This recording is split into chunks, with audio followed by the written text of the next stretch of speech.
श्री कृष्णा जो द्वारका के वासियों के राजा, अर्जुन के मित्रा और पूरे जगत के जगन्नाथ थे, उनकी कहानी महाभारत के समापन के बाद भी जारी रही और उनका अंतिम चरण भी एक अद्भुत लीला था।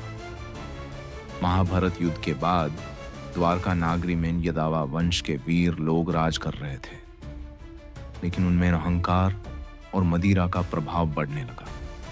एक दिन एक बड़े झगड़े में आपस में ही यदावा आपस में लाड़ पड़े। धीरे धीरे पूरा वंश खत्म हो गया। इसको यदावा विनाश कहा जाता है।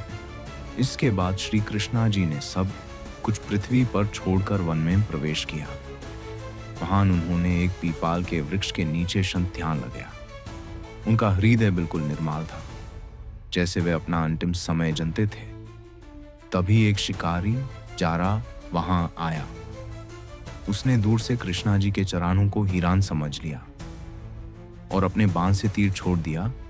वो तीर जाकर कृष्णा जी के पैर में लगा। शिकारी जारा जब पास आया और देखा कि उसने तो भगवान को ही घायल कर दिया है, तो वो रोकर गिर गया।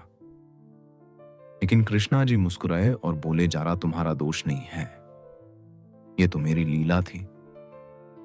तुमने मुझे मोक्षा के द्वार तक पहुंचाया है। फिर श्री कृष्णा जी ने अपना शरीर त्याग दिया। उनके पृथ्वी से अंतर्धान होते ही समुद्र का पानी उठकर द्वारका को निगल गया। इस तरह द्वारका नगरी समुद्र में डूब गई और कृष्णा जी अपने दिव्यालोक वैकुंठ को प्रयाण कर गए।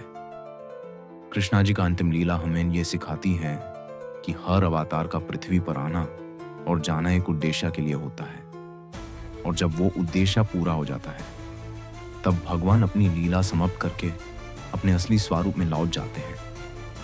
क्या आपको पता था? कमेंट में जरूर बताएं और जानने के लिए सब्सक्राइब करें।